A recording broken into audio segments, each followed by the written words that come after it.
が消えかかるそれがオレンジャ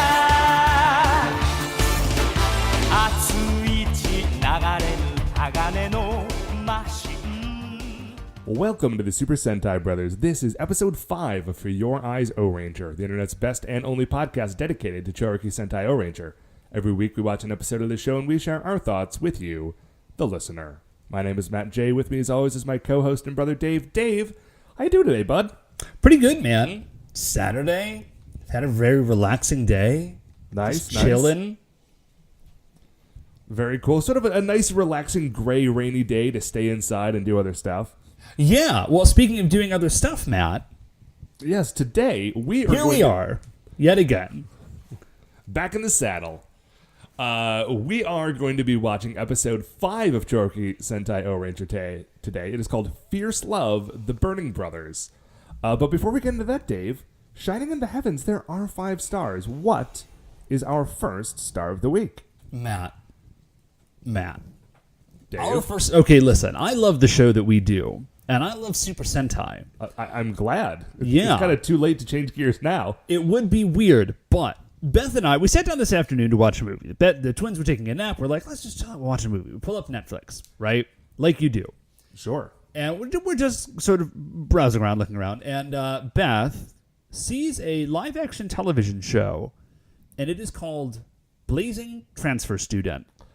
Oh, Netflix recommended this show to me. It's like, here's a new show that we think you might like. And I said, you don't know me, Netflix, but maybe actually in this case you do. Nope, Netflix 100% knows you. You absolutely. Now, I'm not joking. We might need to do like a special episode on this show.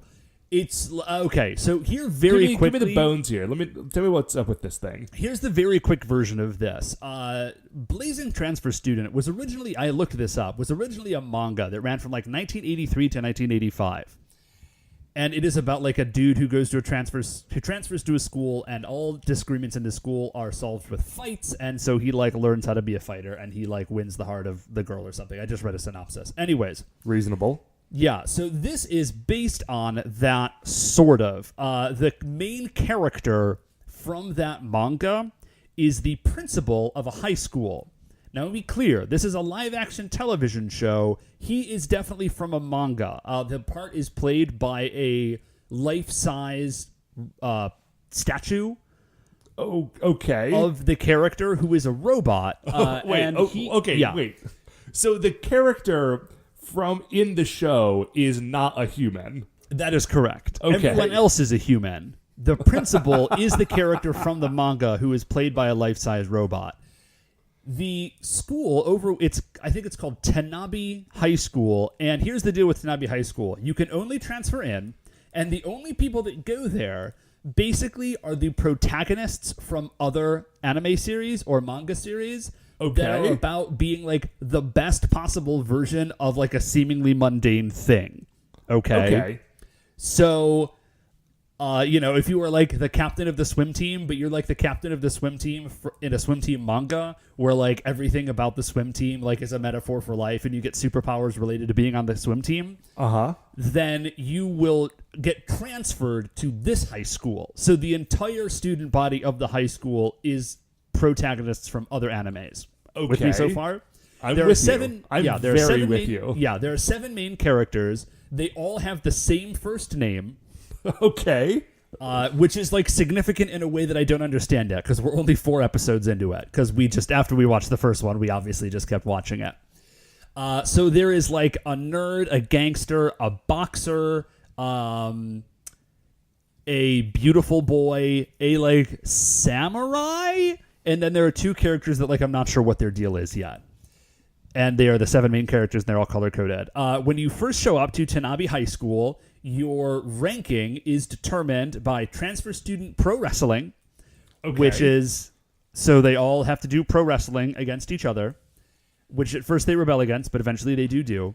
And here's the plot of the show. It is sort of an episodic, it's like a Freak of the Week thing, but what they do is that they are sent out as transfers from Tanabe High School. They are sent out as transfer students to problem high schools around Japan to solve their problems. So they're like problem high school troubleshooters and they are being, unbeknownst to them, they are being ranked on their missions to determine who is the most apt to inherit or take over or to go on some as of yet unmentioned super mission, maybe?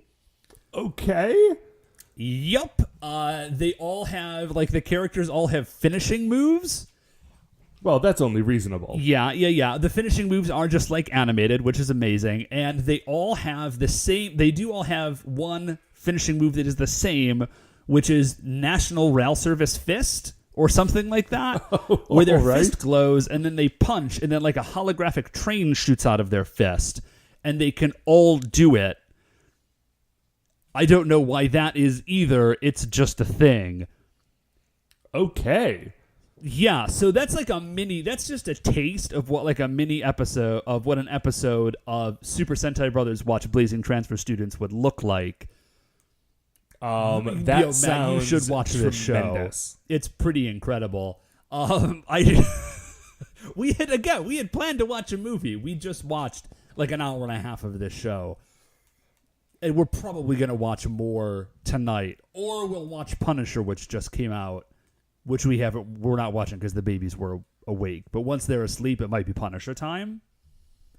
That Punisher show looks very, very good. Yeah, but also maybe not baby friendly. Yeah, no, definitely not baby friendly. That's a true thing. So yeah, Blazing Transfer Student. I'm excited to watch more of this show, and Matt, maybe to watch it with you and talk about it. But what, Matt, is our second star of the week?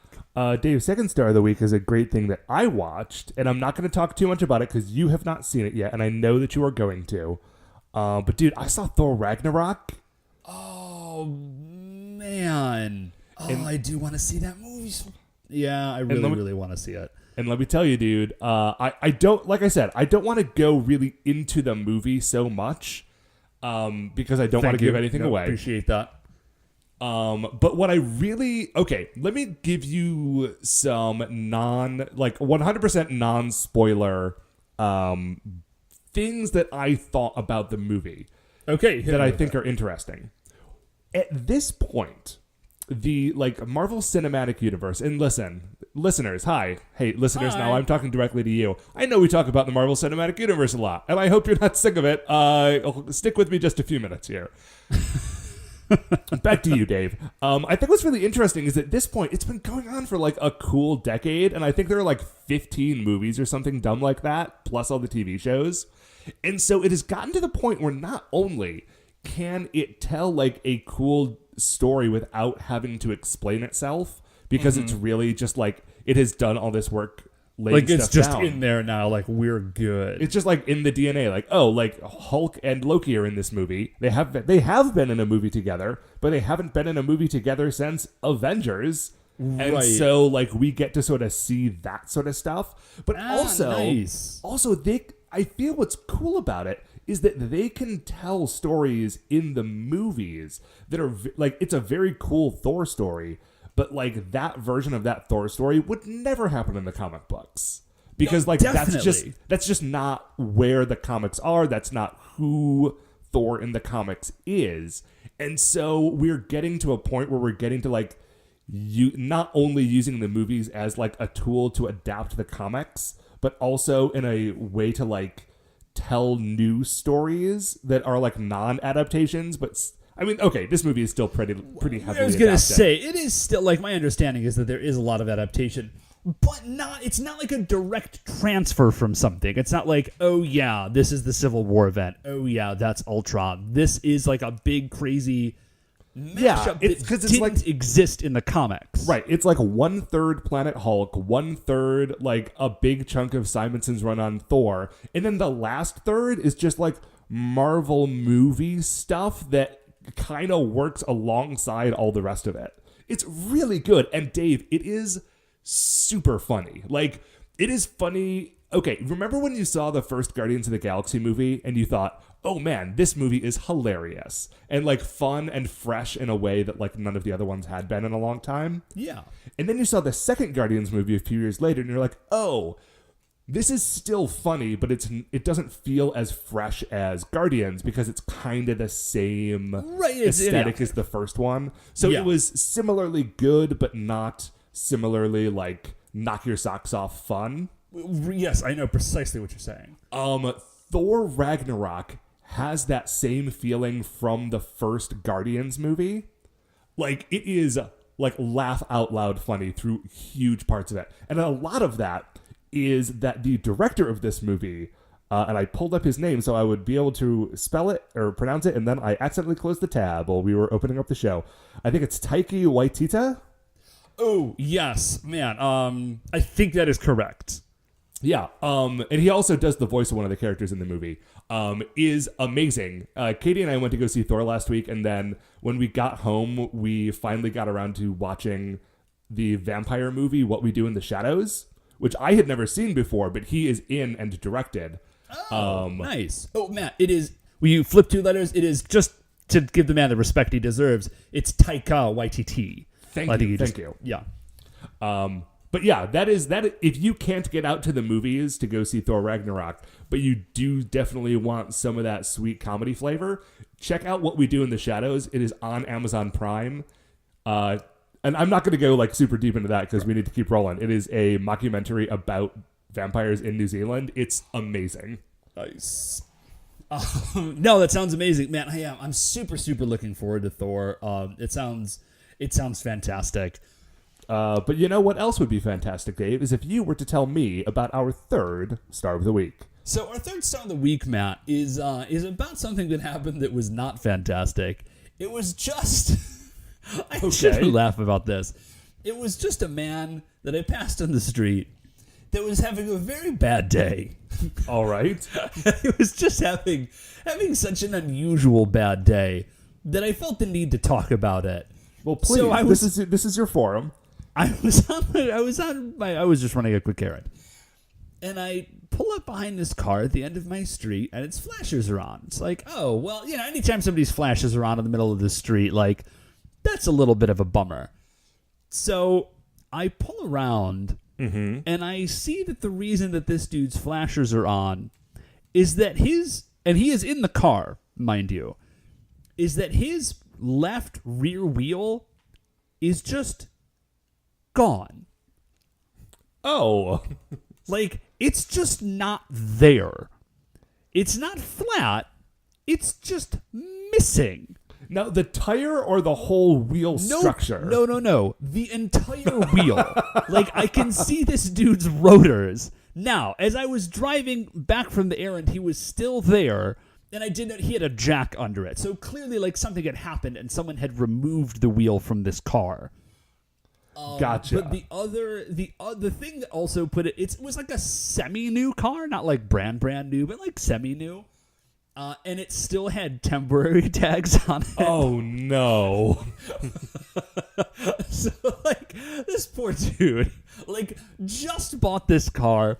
It's semi-new. It looked fairly nice. And it's, like, gross and raining out today. And he is sitting in the middle of the street in the gross rain. And his wheel is just, like, something went wrong. And someone must have, like, taken it to a shop and was, like, coming back.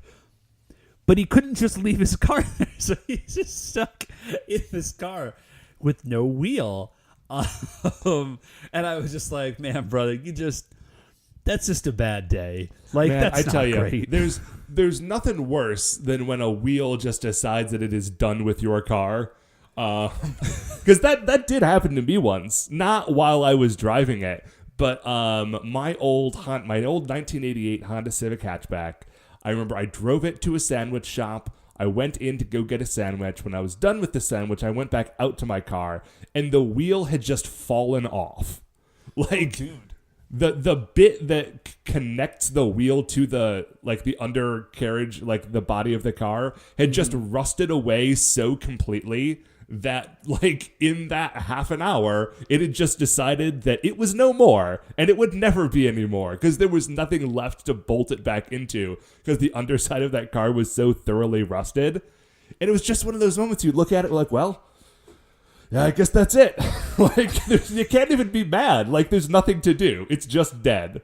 Dude, years ago, when I was driving that old red Aspire that I had, something had happened. It's a long story. Like, something had happened with, like, the wheel. I forget what. But anyways, it was, like, rattly, okay? It was sort of, like, rocking itself back and forth. And I was like, well, that's not great, but I don't see where, like, it doesn't seem to be, like, a real problem. And when I would, like, get up to certain speeds, it would be fine. Which I found out later, like, the mechanic later explained to me why that was. And it wasn't solving the problem. It was just, like, temporarily mitigating it. And so I was engaged to Beth at the time. So this is, like, 10 years ago. And I was driving down the highway on my way to work. And I was on the phone with her. And the wheel starts rattling really badly. And I was like, ooh, this seems bad. And I just tell Beth immediately. I was like, listen, I've got to get off the phone. Something is wrong. And I didn't even wait for her to say anything. I just hung up and threw the phone off to the side and, like, got over a lane so I was by the berm. And as I was doing that, I heard, like, a pa-tunk, and I saw, and I didn't catch what it was until later, it was the heads of 3 of the 5 bolts that held my wheel on popping off of the rod and, like, just flying past me. I hope I didn't, like, break somebody's windshield or anything. And I just, like, veered off the side of the road. And that wheel was being held on by, it was either 1 of 4 or 2 of 5 bolts. Wow. Yup. So that was my losing a wheel story. This has been Wheel Talk. Matt, what is our 4th star of the week? 4th star of the week, Dave. It's a short one. The other day, I was, and I want to preface this. I'm going to briefly reference the fact that I was having a dream, but I don't want you to immediately, like, tune out because I'm not actually going to be talking about the dream itself. That's okay. You already told me it was short, so I'm good. Okay. Because listen, and everyone else is good. And so I'm in bed. It is like a 5:15, like 5:15 in the morning or so. Okay. And there was something in the dream that woke me up, and what I thought had happened was that somewhere in the apartment, our sister called my name out in sort of a loud but also, like, admonishing way. Okay. So I'm just lying in bed, and I think I hear someone say, Matthew. And I just sit, like, bolt upright in bed in the complete darkness with no one around and say, what? And you would think that in this moment I would be like, oh, clearly this is a dream. How long, Matt, did it take you to realize that you were speaking to no one? Your own guilt? I don't know. I don't know. See, here's the thing, is you would think that I would look around, see that there were no lights on anywhere in the apartment, and assume that it had been a dream and gone back to bed. But when I wake up in the morning, Dave, I am not, like, immediately 100% with it. Like, I take a little while to, like, get through those gears in the morning. Matt, that's everyone. That's why you wake up early, so you've got that all out of the way by the time you have to go do anything. That's certainly one way to do it. So I did not realize, Dave, that I was talking to no one until I had, like, gotten out of bed and put on my slippers and wandered into the apartment, just repeating, like, what? For, like, about a minute, like, looking for someone to talk to, and then realizing, like, oh no, you're a crazy person. You're standing in the darkness shouting at no one at 5 a.m. Go back to bed. That's all. No, Matt, listen, I did one time a little while, like a week and a half ago.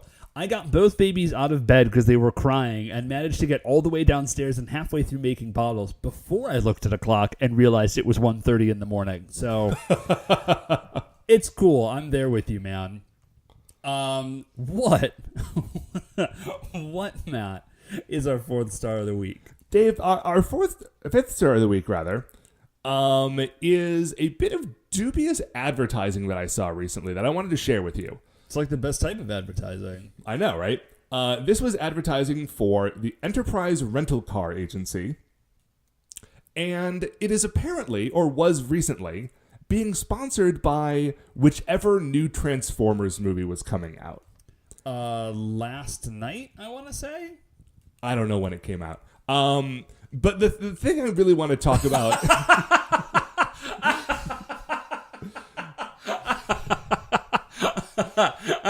No, I'm really sorry. It took a second for that one to process, but that was really good. Thank you. No, the thing I want to talk about is the implications of that ad campaign. Because this is an agency that rents cars to you. And it is like the images were a bunch of Amazon rental cars sitting next to like Optimus Prime and Bumblebee. Okay. So, Amazon? Enterprise. Oh, sorry, you said Amazon rental cars. I was really confused for a second. I don't know, man. Give it 5 years. They're going to own everything. I'm just trying to prep myself. No, Enterprise rental cars sitting next to like Bumblebee and Optimus Prime and stuff. So here's what I'm worried about. First of all, if I go to rent a car, I want it to be like a reliable machine, maybe have a couple of nice features. What I don't want is for it to be like a sentient machine that is also the target of an evil space robot. Like, that's not what I want in my day. And I'm really worried that that's what they're getting at. And then there's a lot of like dubious moral stuff about if these things are Transformers, you can't just rent them to me. It's an alive thing. Yeah, that's like a weird, Yeah, it's got all sorts of strange moral implications. I'm not into it. And also, I've seen those things transform. You don't want to be inside them at the time. Yeah, no, you definitely do not. Like, well, there may be three Transformers versions where that is a good version. Well, the movie versions, you definitely don't want to be inside. In the actual toy versions, I don't know if you remember this, Matt, and a lot of them, there were like little tiny statues of dudes in like the driver's seats sometimes. But I feel like that is sort of few and far between, especially, as I say, with the movie versions. So I guess that is my warning to you all. When you go to Enterprise rental cars, just make sure you're not accidentally borrowing an alive thing that might get into a fight. Matt, I think that's just good advice in general. Hey man, we're here to help, Dave. We are here to be excellent to each other, and that is my offering this week. But what else we are going to do this week, Dave, is we're going to take a break. We're going to watch episode 5 of Chouriki Sentai Ohranger, Fierce Love, The Burning Brothers, and we will be right back.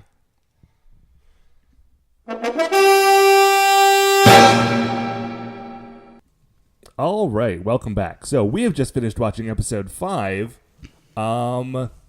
Fierce Love, Dave. Those brothers. Of those brothers. Oh, man.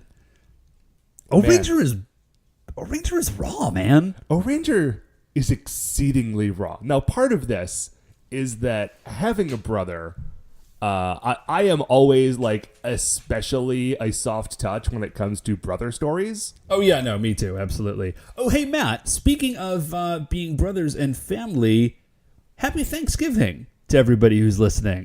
This is coming out Thanksgiving weekend. Or Thanksgiving week. So happy Thanksgiving. Happy Thanksgiving with your everybody. family. It's going to be great. There are some people eating in this episode, but it's not Thanksgiving dinner. It's a different thing. It's a very different thing. Okay, so we start off, and there's a young lad named Takashi, and he is being chased out of school by some bullies. Yes, and the reason that the bullies are bullying him is not because he's a nerd that gets good grades. It's because he gets very bad grades. Yes, he has gotten a 3 on his most recent homework.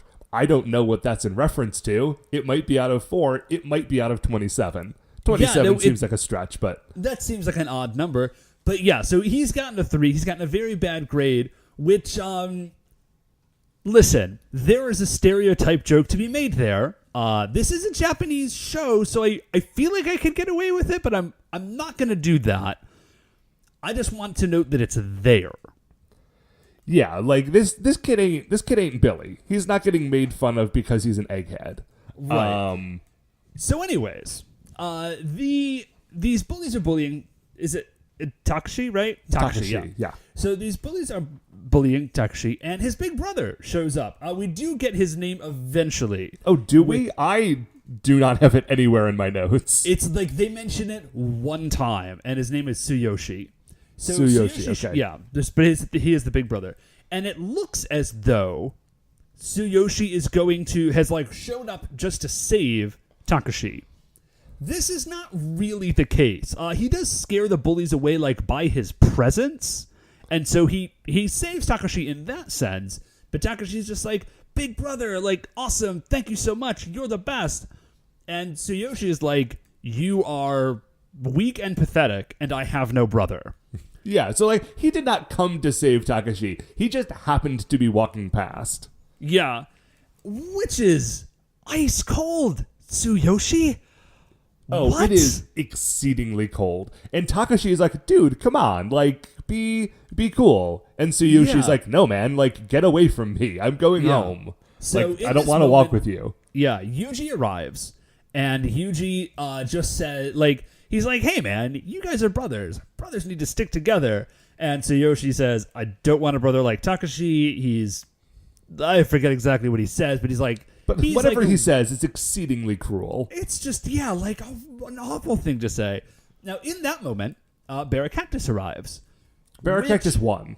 Yeah, Barracactus won. That is important. Now, normally, we would lament the arrival of any sort of monster, but in this instance, I'm cool with it because it ends that conversation quickly, which is great. Yes. So Barracactus and Yuji start to get into a fight. Yeah. Yuji's doing cool jump kicks. Barracactus has like spines that are shooting out of his shoulders and body and that are exploding. Well, it's very cool. No, those are the stamen of the flowers that are on his shoulders. Ah, yes, I apologize. Which did strike me as weird. Like, it's a cactus. They are covered in spikes, rather famously. Why would you make the exploding thing that he shoots the stamen from the flower on his shoulder? Like, what? I don't know. These are fancy cactus boys. I guess, man. So this fancy cactus man launches exploding stamens, and then he does this like poison pollen attack. It like drifts out of his shoulders, and it sort of like man, that got away from me. It's a poison pollen attack. The poison pollen drifts from his shoulders, and it poisons people. Sure, the poison pollen poisons people. Yeah, say that 10 times fast. So anyways, Yuji does King Blaster and like sort of drives Barracactus away, but does not kill him. Yeah. Now, in the poison pollen attack, specifically, it was Takashi that had gotten hit by the pollen. Everyone else was either far enough away or wearing a face mask, and they are okay. Which is cool. Yeah, now, Tsuyoshi, when he sees that his brother is down, does rush to his aid. When he sees that Takashi is hurt, he's like, oh my gosh, Takashi, like, let me help, let me take care of you. So he picks him up and then run away. Okay. Now, Takashi sort of comes to in this moment, and he's like, oh, no, I'm fine, leave me alone. And just sort of like blank-faced, like disregards Yuji and Tsuyoshi and just wanders away on his own. Yeah. So that's the end of that scene. The next scene we see is pretty short, but we see it's in the kitchen. It's in a kitchen. It's Takashi's kitchen. Well, it's the house in which he lives. He probably doesn't own it. That would be crazy. I don't know. We never see any parents of these kids. He might own it. I mean, Listen, it would be weird, but it wouldn't be the weirdest thing that happens in this episode. Yeah, as far as I can tell, Japan, if Sentai is any indication, Japan is composed of like solidly 80% orphans. So he is in the kitchen and he is just eating not food. I was about to say stuff, but that would have led you to believe he was eating food. That's not the case. The first thing he eats is the oven. Yeah, he's just eating parts of the oven. Kind of random parts, like the grill cover and stuff. And it was a weird choice, but it's easily accessible. And when the camera closes in on it, you can see that it's kind of just like graham cracker that has been pasted together with sort of like a colored, maybe like a fondant or something, and molded like into something that the kid can pick up and eat. Now, this is like semi-famous at this point, but there is a Japanese game show. Have you ever heard of this game show? Well, you haven't told me what it is, so... Well, I feel like if you had heard of it... Okay, so what it is that it is a replica of a house All right. Okay. And some of the items in the house are cunningly disguised chocolate. Oh. And you just have to find out using, I think you can only use your mouth to find out which things are chocolate and which things are not. So basically, it's Japanese celebrities walking around just kind of biting stuff in a house until eventually they find like a doorknob made out of chocolate. Oh, I love it. So that's what Takashi is doing. And then he is also eating part of a computer. And he eats part of the computer, and then it zooms in on his eyes, and we see like a flash of animated circuitry in his eyes. So whatever's happening, he's like turning into a robot or turning into a machine or something. Right. And we see the effects of this pretty quickly. So the next day, we're at school, and Takashi is in class. His teacher asks him to come up and solve like a subtraction, like subtract one fraction from another sort of problem. Yeah. And everyone in the class starts laughing because, as we learned from earlier in the episode, Takashi is not good at school. And so they are really expecting... real quickly, this is a very bad teacher. Like, listen, she is punished very shortly. Which is appropriate. She should be like professionally reprimanded. First of all, if you know that student is like actively bad at your subject, why would you call on them to like come up to the board and solve a problem? All that's going to do is like decrease their enthusiasm for their subject and publicly shame them. Also, she has bad classroom control because like the entire class turns around and is like pointing and laughing at this one kid. It's wildly inappropriate. Well, this has been Teacher Corner. It backfires on her. Dave. Because Takashi goes up to the board and immediately writes down the correct answer. And then he says, "Teacher, I have a problem for you."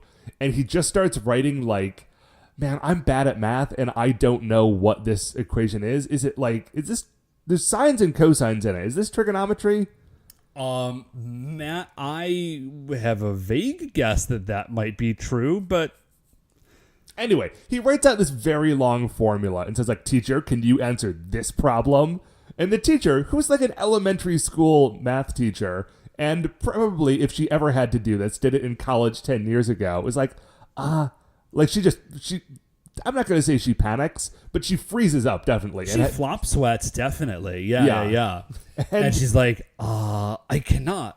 And he says, "Then go wait in the hall." Right. Like, he solves it for her. We see, like, a flash in his eyes, and we see, like, computer stuff, like, going through his brain as he solves the problem, and he just writes it all out. He's like, "I have solved the problem. Now you go wait in the hall, teacher." And she's like, yes, sir, I will. Which again, that's not how school is.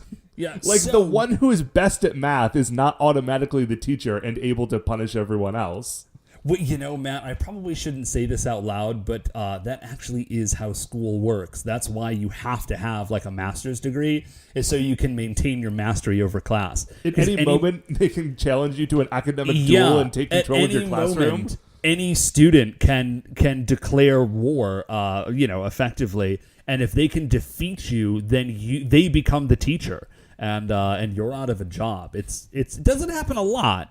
It doesn't happen a lot, and there are rules, but that is actually true. Well, that is dangerous. I guess that's why tenure is so important. It is, yeah. Tenure is like it's like temporary hit points for that. Like you can. So anyways, he forces her to go wait in the hallway, and then the next thing we see is that he has used his newfound power to get the bullies outside. So he says, like, he has met them outside, and they say, like, "Yeah, what do you want?" Bully style. You know how bullies are. Like bullies do, yeah. Yeah, and he's like, "Oh, well, I wanted to pay you back for yesterday." And they're like, "Okay, what exactly do you mean?" He opens his mouth. We see a quick flash of like the burner from the stove that he was eating yesterday. And then just fire starts pouring out of Takashi's mouth like a flamethrower attacking these other children. Right. So, first of all, that's bananas. Second of all, Takashi had... This would be a cool superhero. Like, I would read a comic book about a dude with this power. Third of all, this basically... Well, I kind of already said it. This is what has happened to Takashi.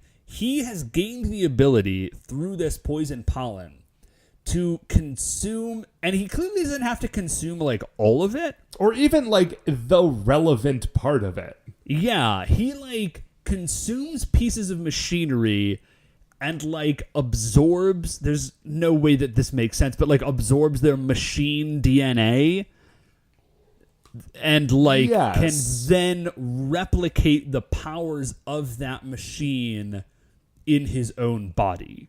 Okay. So he has like computer powers, he has flamethrower breath from the oven. Okay, so let me try to work on this. So we know that the machine empire exists, right? And that they are like living sentient things that happen to be mechanically based as opposed to like biologically based. Correct. Yeah. Right? But they are living organisms, and maybe those things do have machine DNA, and maybe that means that in the world of Ohranger, all machines kind of have that sort of thing.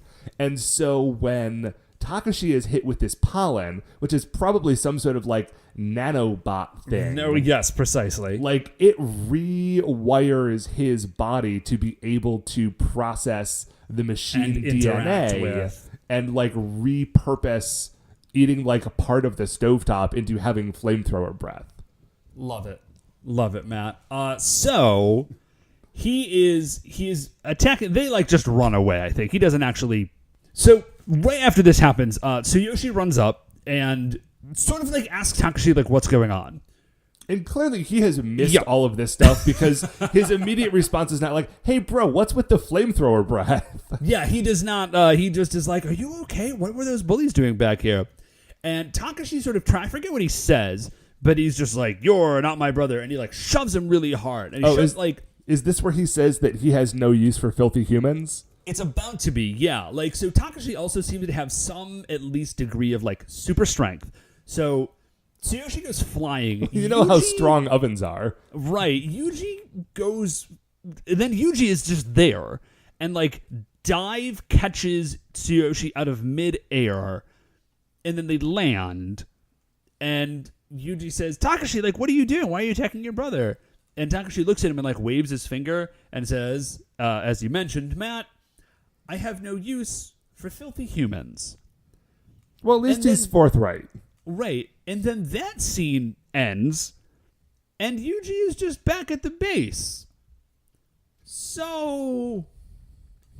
You know, you would think that if a child told you that he had no use for humans, and you were in the middle of a war against robots, you would look into that. I was gonna... Yeah... So to Yuji's credit, he goes back and he's reporting in on what's going on with these two kids. Yeah. He's like, it's really weird. Like, brothers shouldn't be acting this way. But, like, that's his problem. His problem isn't this guy might be an evil robot now. His problem is this family needs to get together better. Yeah. And so Sohei looks at him and he's just like, Yuji, did you always want a brother? And they're like, they start talking about their own siblings. Right, because they're like, all we ever did was fight. Yeah, Yuji is an only child, and the other Ohrangers are like, oh, you just have no idea what it is like to have a brother. This is basically it. Like you know, like siblings fight all the time. It's cool. Just let them be. Right. They should have, like, at this point, he should have mentioned, yeah, but he threw him like 50 feet. Yeah, it was very, okay, so this is a very weird moment, because Yuji admits he was an only child, and he says, but I know, and like kind of under his breath, not to anyone, he says, but I know what having a sibling is like. But then that never gets addressed. There's nothing! What the heck kind of enigmatic, crazy statement is that to just drop in the middle of the episode and then never talk about again? I mean, I have a secret dream that in like 10 episodes, this is going to come back, but I don't think it will. Man, that would be super... Listen, okay. Here's what I will say, is there was stuff that I really did not think was going to come back at like the end of Ohranger that like did. So maybe I'm holding out hope. That would be very cool. But Yuji knows what having a sibling is like for reasons that are not mentioned at all. So we go from there, and we just see sort of like a park. It's not like a park, like a walking area in the middle of a city. I feel almost certain we've seen this setting in like a couple other Sentai series. Oh, sure. And it's this nice couple, a loving couple, and they are walking past some flowers, and Barracactus hits them with that same poison pollen. Yeah, he has like hidden himself among the flowers. Which okay, maybe he can shrink because these flowers are not large enough for that to happen. Well, I don't know, man. I think he was like underground and just had like his shoulder flowers sticking above the ground or something. It's sort of a weird look, but he gets them with the pollen, and then it cuts to like shots around that same area where apparently he's been hitting a bunch of people with the pollen, and they're going crazy. Like some of them are eating fire extinguishers. One dude is just like chomping down on some power lines. Yeah, so Yuji shows... is it Yuji or is it all the Rangers? It's just Yuji at first. Right. So Yuji shows up and is just like trying to get these people to stop. Yeah, but Bulldont is there, and he's like... Prince Bulldont, that is like sitting on top of a roof, and he's like, "Ahaha, Ohranger, like, isn't this a cool idea? These people eat machinery, and then they have the machinery power, and then there's complete chaos, and I guess eventually this means we'll rule the world." Like, I don't know how to really, like, A to B to C that plan, but you get it. Yeah, it's... Well, okay, listen, I guess if everyone is a robot, then... Man, this is 2 weeks in a row of trying to turn everyone into robots. Well, listen, if you are just like the natural king of robots and all robots would just like acknowledge your sovereignty as the emperor of robots, then trying to turn everyone into robots is a pretty good plan. Well, that's true. That is true. So, okay, so anyways, Takashi now is, we go from there, and... Oh, Yuji's getting attacked by, like, fire extinguisher breath and lightning blasts and stuff. So and then there's two Barracactuses. The second Barracactus shows up. Barracactus number 2. And it's Barracactus 1's little brother. Yes. And then the rest of the Ohrangers show up to help Yuji. Because, like, all of a sudden now Yuji is out of his league. Yeah, and I never get tired, Matt, of just the out of the blue arrival of Rangers. Like, there's no reason for them to be there. Yuji is completely alone, and then the camera pans by, and all 5 are running on stage. It's great. Let us, for a moment, talk about Barracactus 2. Because what I really like about Barracactus 2 is that he definitely looks similar to Barracactus 1.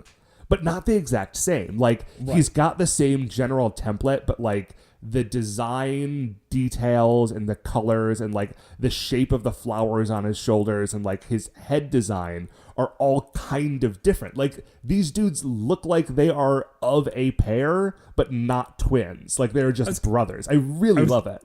That's what I'm going to say. They are brothers, not twins. It's great. And, dude, these brothers know how to fight together. Like, they've got some teamwork feats. Like, things are really good. Like, they are rocking the Rangers pretty well. Right. This fight, by the way, is taking place in a junkyard, which is important to note because we cut to Takashi as he is eating a car door. Yeah, love it. So as he is eating this car door, so he is now a computer oven car? Sure. Anyways, so he's eating this. We're back to the fight, and again, the Barracactus is winning, like, pretty handily. And I did note something, Matt. I'm pretty sure that the junkyard might be the Ohranger quarry. Like, none of these fights have happened in quarries. We're seeing a lot of junkyards in Ohranger, like, which makes sense because they're fighting machines, right? Yeah, I mean, we have definitely gotten junkyards one in or the two past. quarries. Yeah, but this is like the second episode where a big thing has happened in a junkyard. Listen, maybe this is wishful thinking on my part. I would just love a friggin' change of scenery.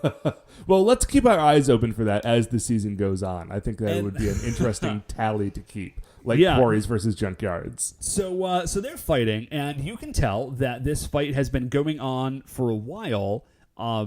I don't mean in the show. I just mean it took them a long time to film it because their gloves are very dirty. Like, I think you can get a little like behind the scenes peek if you check out how dirty those gloves are. Because like most of the time, like when a scene starts at like the beginning of an episode, those gloves are pristine, and then by the end of it, like they're kind of dirty gray. Oh yeah, I mean, well, that's what happens when you all wear white gloves and then just like fight around in like the filthiest mud holes. So the Rangers pull out their King Blasters, and they're just like, all right, King Blaster, like super shot, whatever our thing is. So they all shoot at the Baracactus brothers, the Cactus Brothers. Cacti Brothers, and it doesn't work. Right, like they are able to together put up some sort of reflective energy shield that shoots it back at the Ohrangers. Yeah. So Baracactus 1 launches some attack at the Rangers, and then he like jumps on the shoulders of Baracactus 2, who's the little brother, and like delivers some attack to the Rangers. And then he lands and he turns back and he's like, all right, finish it. And Baracactus 2 like runs up and jumps to like do the same move where he's gonna like launch himself off of Baracactus 1's shoulders, but he flubs the move. Yeah, like he puts his foot Like, on he the just flower goofs it. instead of the shoulder and just like slips off and falls forward.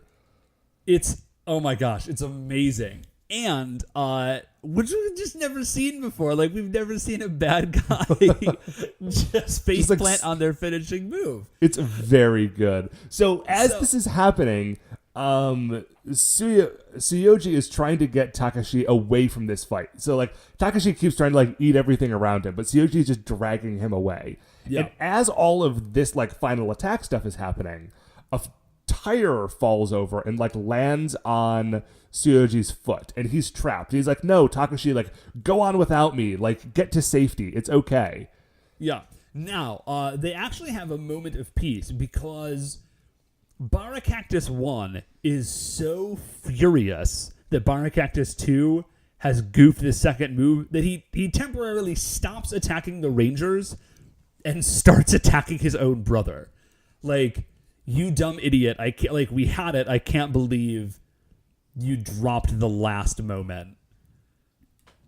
You big dumb dummy. Yeah. But then he turns to see this scene with Tsuyoji and Takashi, where like the one is trying to protect the other, and he hesitates, right? Because like he's closing in on them to attack, and then he sees this happen and he hesitates. He's like, wait a second, what is going on here? Like, why do you two people care about each other? So when that happens, the Rangers sort of sees this moment. So Takashi runs off. Tsuyoshi turns to the Rangers and just says, like, save my little brother. So the 4 Rangers stay with Tsuyoshi, and Yuji runs off after Takashi. Okay. As they are turning around to, like, re-engage this fight, Bacchus Wrath, who has been like observing this whole thing on the moon, does some sort of like energy teleport. So he like recalls Baracactus 1 and 2 back to the moon. Right. That was redundant, but yes. So they land on the moon, and like Baracactus 1 is sort of like out on Bacchus Wrath's patio. Like he hasn't like talked to Bacchus Wrath yet. And he's sitting there thinking to himself, like, why were those humans protecting each other? Like, what was that? Like, this is really, really weird. Like, it resonates with me in some way, but I don't know what the word for it is. And Bacchus Wrath walks up. He's like, oh, yeah, that's brotherly love, and it sucks. Yeah. Like, it's the worst thing, and, like, we have no space for it. Yeah, like, you must purge yourself of all emotions, and just, like, crush everything before you. We have no place for anything like that here in the Baranoia Empire. Yeah. And then Baracactus 1 looks over at Baracactus 2, who is like damaged and like kind of being dragged away. And he's like, and in this moment, like the concept of brotherly love not only like clicks into his robot brain, but he immediately feels it. He's like, oh, that's my brother. I have brotherly love towards him. Like, we need to, like, I need to protect him. And and then the 2 Cactus Brothers gang up on the rest of the dudes in this throne room and start fighting back. It is amazing. It's incredible. So Bacchus is like, nah, F that. And he blasts Baracactus 1. And he says, listen, here's the deal. Okay, so you like love your brother or whatever? You're going to go kill the Rangers. And if you don't, I will kill your brother. Yeah. And he like uses his energy teleport and like gets Bacchus or gets Baracactus back in the fight. So now, like, the Rangers don't know it.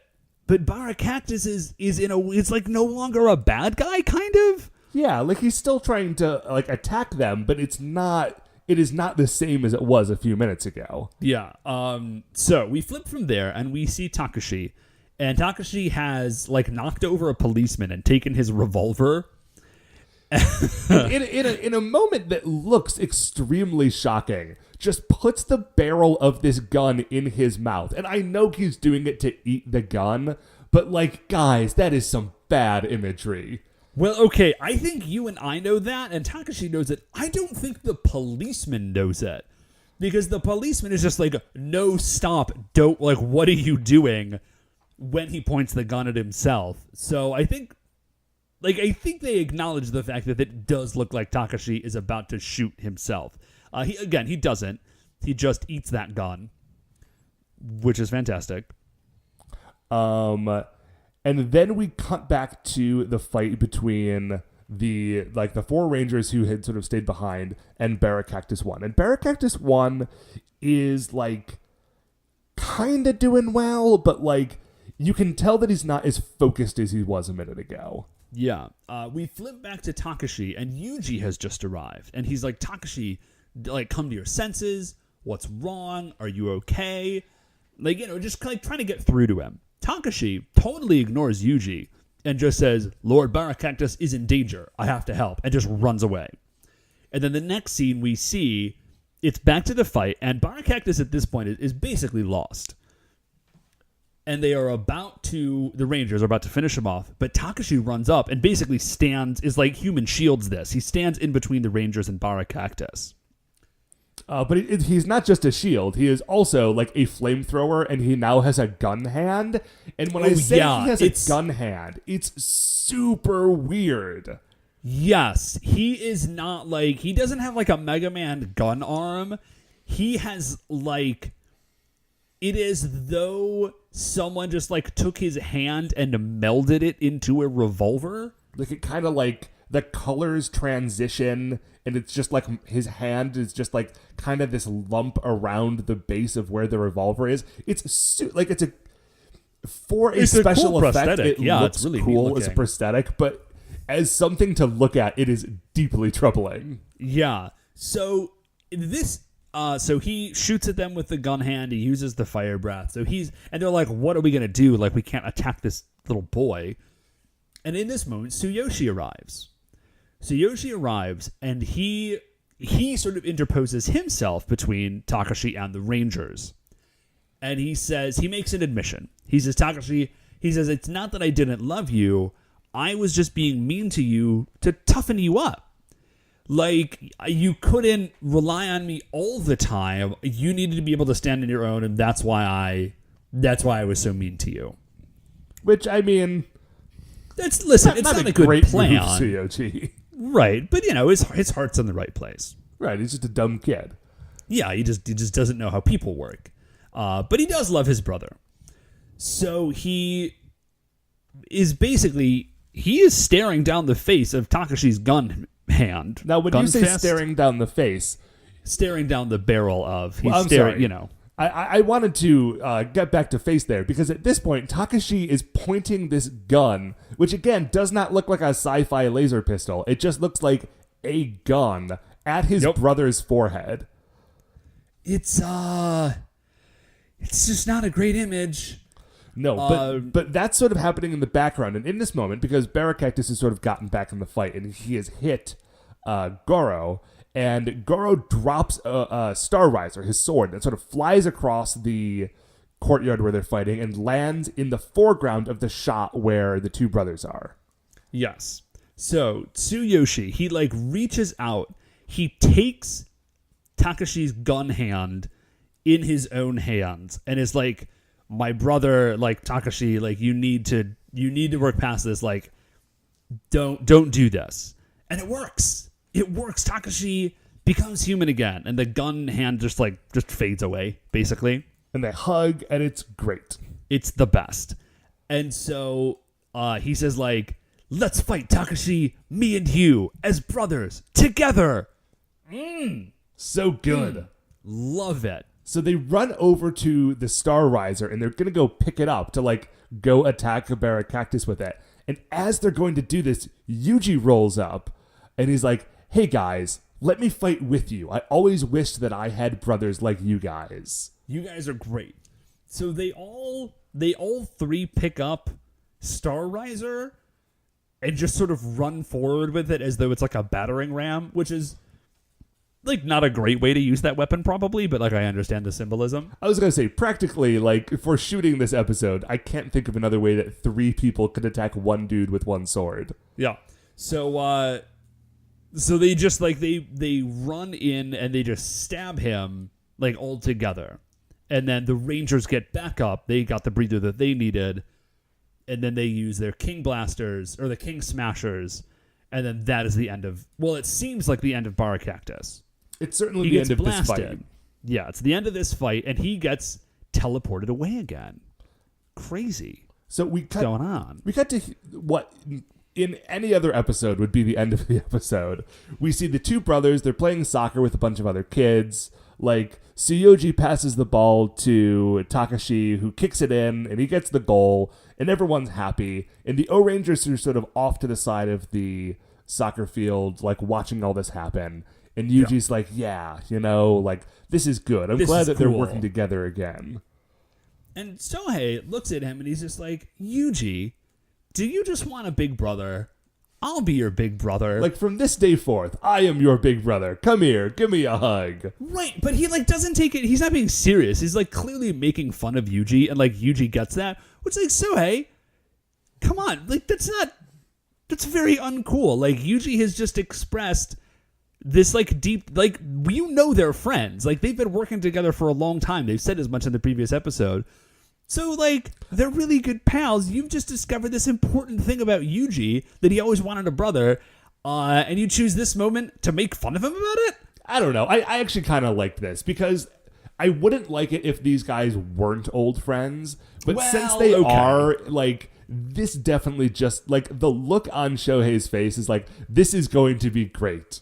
Like this is clearly, like, I feel like this is establishing the relationship between these 2 characters for us. Yeah, now what would be extra great is if he kind of did actually adopt him as a little brother, and like it started as a joke, but it became real. So anyways, so we go, but that's not actually the end of the episode. I wish it was. Boy, do I as well. It isn't, though. But instead, we get to find out how hard and cold is the heart of Bacchus Wrath. Yeah, so we see Barracactus 1 back up on the moon, and he looks up. He's been teleported back after he lost this fight, and he looks up, and he sees the mangled robot corpse of Barracactus 2. And it's, like, hung up on a wall. And one of its eyes is ripped out. Like, it's as gruesome as a dead robot can look, I guess. Yeah, exactly. And he turns to Bacchus Wrath and he's like, dude, you told me if I went and fought, then, like, you wouldn't kill my brother. What on earth is going on here? And Bacchus Wrath says, oh, yeah, I lied about that. We needed basically to tear your brother apart and figure out what went wrong in his machine body that taught him to love so that we could destroy it. Right. But also, you are brothers, so that same part is in you, so now I have to destroy you as well. So he does that, just like blasts him into oblivion. But he does that like as Barracactus 1 is crawling towards the body of Barracactus 2, just in case this wasn't sad enough for you. And then he says something about like the machine empire, like machines do not know love. Oh, all love is useless to us. It is the never-ending silence that we long for. He says this as he is stepping on and crushing the head of Barracactus 1. Yeah, and he says, we will destroy Earth, and then we will have the silence that we wish for, or something. Like, okay, like, Banca's Wrath is, like, real dumb looking, but as a villain, like, this dude just cranked it to 11. Yeah. Like, he does look a little dopey, but he might be great. Yeah, dude, I think he might be real good. But that is the end of the episode. Yes, Dave, but it's not the end of our episode. Because first, we need to determine where these Cactus Brothers end up in the Creature Royale. Okay, well, first I'm going to say that I think obviously they occupy the same spot. Oh, sure. They go together on this. Yeah. Okay, so past that, well, first of all, I think they've got a pretty cool gimmick. They've got a cool gimmick, and they've got a like cool... the weird nanobot pollen thing is kind of a neat idea. And I think they've got a great look that is sort of enhanced by the fact that they have similar but not identical looks. Yes. And then also, man, like, just the relationship between, like, they're not on stage or on screen for a really long time, but in that amount of time, they really tell a story with these guys. Yeah, and I remember a few episodes ago, maybe it was even last episode, you were talking about how you were worried that the Bara, like, Machine Empire robot monster dudes, I stretched that out about as long as I could, the monsters of the week in Ohranger were just going to be like, hi, I'm a drill and I'm mad at you. And I was saying that, like, no, don't worry. Like, some of these things have real legitimate, like, characters behind them. And this is what I was thinking of. Yeah, so I'm really excited about it. I'm looking pretty high on this list, Matt. Okay, well, honestly. where did Bara Vanish end up last week? Bara Vanish ends up at spot 66. I'm thinking way higher than that. Oh, yeah. Because Bara Crusher is spot 39. Oh, I'm sorry. I had forgotten Bara Crusher momentarily. Yeah. Okay. So, I mean, seriously, I'm looking up at, like, Gali Sensei? Hungry Wolf Demon? I mean... I am at least looking up at Drier Dimension. Okay, well, Drier Dimension is the one that eventually turns good because he just can't... Yeah, that's actually a great spot. Drier Dimension is the monster from Jetman that they try to turn him evil, but he's ultimately just wants to be like a hairstylist. Yeah. It's a great episode. It's a really good episode, and it's actually pretty, I feel like, analogous. There's a lot of similarities here. So I'm actually cool, like, right in there, Matt. Well, now the question is, do you like better or worse than Drier Dimension? I don't know. I mean, there's two of these guys, so that's double power. That's that's where I'm at. So I think they're just above Drier Dimension. Okay, so that makes them our new number 20. Well, congratulations. First of all, Ohranger, just like proceeding from strength to strength, as it were. Like, they started at the bottom. Now they're here, Matt. All the way up here, top 20, dude. Yeah, for real. That's a fast top 20. So anyways, Matt, but that's it for us. Yeah, that is going to do it for another episode of For Your Eyes, Ohranger. Before we finish up here, I'd like to remind you all you can email the show at supersentaibrothers@gmail.com. You want to get any updates on future episodes or check out the things that we're mentioning on Twitter? We are at Super Sentai Bros. If you like the show, please remember that shining in the iTunes review section, there are 5 stars. Please rate and review on Apple Podcasts or wherever you find the show, because that's what's going to help new people find it. Super Sentai Brothers are a production of Retrograde Orbit Radio.